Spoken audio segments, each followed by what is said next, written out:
Anti-Israel protesters continue to rain on Democrats' parade at the DNC in Chicago, but delegates and lawmakers, as well as journalists inside the convention, seem to be doing their best to ignore the chaos outside in the streets.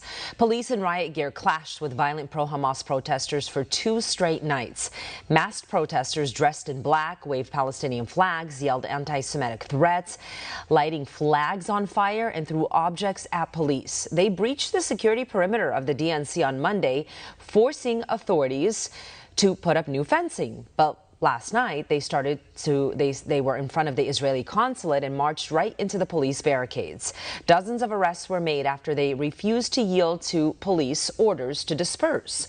Now, for more on this, I want to bring in investigative researcher for Capitol Research, Ryan Mauro, who's an expert on counter-extremism and international security, basically investigating extremist groups and foreign threats. Ryan, thanks so much for being here.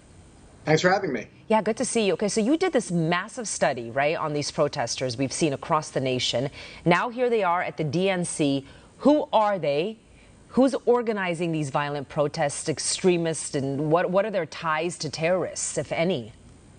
Sure. So of all the groups, we looked at about 280 groups that are involved. We think every single one of them, over 160 of them, 70%, are what we would describe as extremist groups, meaning they support terrorism, including Hamas or another terrorist organization, vocally, or they identify themselves as Marxist, communists, or anarchists, which are obviously ideologies that want a revolution in the United States to overthrow the government and basically reshape everything.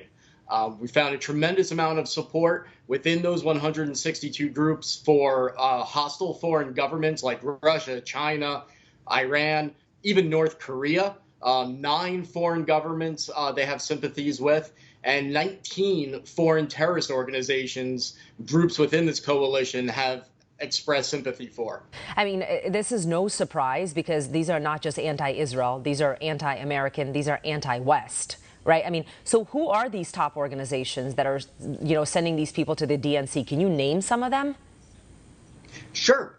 So I would say the one that's most clearly tied to terrorism is Samadoun, which has one leader that is, while being one of the leaders of Samadoun, is also a senior official in the Popular Front for the Liberation of Palestine, which is a designated foreign terrorist organization that's backed by Iran openly and is pro-Hamas and works in tandem with Hamas and to carry out terrorist attacks. And Samadoun is one of those that were part of this other coalition of a few groups that was saying that they were going to engage in disruptions and try to physically shut down the Democratic Convention, which I don't believe that they would succeed at. But nonetheless, that gives you an idea of the extremism of just one of the groups. And there's many, many others that I could name and describe what their terror ties are like. But Ryan, isn't PFLP the Popular Front for the Liberation of Palestine?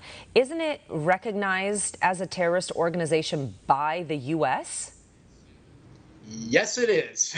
So how are they getting away with this? I mean, in the United States. Say that again. I'm sorry. So I don't understand. So the one leader isn't based in the United States, so you can't do anything to them. But then they have their own chapters within the United States, and they have the defense of, well, I'm not part of Popular Front for Liberation of Palestine, even though their leader is. So where is their leader? I think it was in Germany. I know that the one female leader, is either right now in Iran or was just in Iran to get a human rights award. Okay, so is this election interference? Oh, yeah. I mean, and this is just what we know about. Before joining Capitol Research Center, where I work, I knew it was bad in terms of how you could hide money getting into nonprofits involved in our elections. But I had no clue just how bad it is. I mean, the American people would be just stunned if they realize how much money is able to be transferred and hidden and raised and funneled within our political system and basically buy it out. This is crazy. I want to go back to PFLP because I think that's an important conversation. There's actually a social media influencer out of Gaza who calls herself a journalist. Her name is Bizan. Lately, she's been, praised for, for her work covering the war. I was reading that now she's being nominated for an Emmy Award for a short documentary that she actually produced with Al Jazeera. Ryan, I don't know if you know this. Problem is, she's an outspoken member of the U.S. recognized terrorist organization, PFLP. Now, this information is out there. There's images of her from 2015 dressed in full military garb. Why are American institutions ignoring the facts? I mean, the Emmys even came out saying they've done their research. They don't have enough proof to show she's connected. Meanwhile, just Google it. I mean, that's the frustrating part of what we do, right? Especially in my case, when I'm digging up this information, and it's often so easy to find out. One of the conclusions of the big study that we released on all of these groups that are doing the protests was that the mainstream media has failed miserably beyond any way that words can describe. I mean, it's so bad that I read probably literally every single mainstream media news article about the protests at the DNC up until they started. And I don't recall seeing a single one that mentioned one of the groups and then followed it by saying to their readers and informing them, oh, this group supports Hamas, even though they could just go to their website or go to their social media page and it was right there. Yeah, I mean, they would specifically name a group and then leave that out and just call them pro-ceasefire or anti-war or pro-Palestine. It's crazy. I see it myself. It's like, it's there. I found it. I just showed it to you. You're doing the research. And even the Emmys are giving an award to somebody who says that she is a journalist. And, there's images of her being part of PFLP. But yet the Emmys say there's not enough proof. I mean, I'm sorry, I can't work in mainstream media if I have a DUI. Nonetheless, if I possibly have a connection to a terrorist organization. I'm sorry, it's the truth. How big of a network is this in your research? And are these enemies, are they funding these protesters? I can't confirm that the government of Iran is funding the protesters, even though it's probably happening. But I can confirm, and this is out in the open source world, that there are entities that get money from communist China, for example, and that's known. And then these groups fund and organize protests, including some of those that kicked off the so-called student intifada across the college campuses. This is what I was going to ask you. Is this connected? Are they also connected to the student and college protesters? Because, again, the way this was covered in the media is that these are all just students. But as we know, there were reports from people on the ground being like, there were people at these encampments who were definitely not students. Right. Yeah, it's the same exact network. And you'll see this pop up on issue after issue when it comes to the government of Syria needing people to defend them. Mostly the same groups. North Korea, Iran, Russia, whoever. It's the same groups generally that show up and end up defending them and making it sound like they're the good guys and the United States are the bad guys. And of course, saying Israel should be destroyed. And so it's a massive network consisting of, it's got to be thousands of groups, because I know my private list that I keep is already at about 1,500 entities. I mean, I call them sometimes the axis of sedition, because to me, they are so close to and sympathetic to foreign governments like Russia, North Korea, China, and all of them.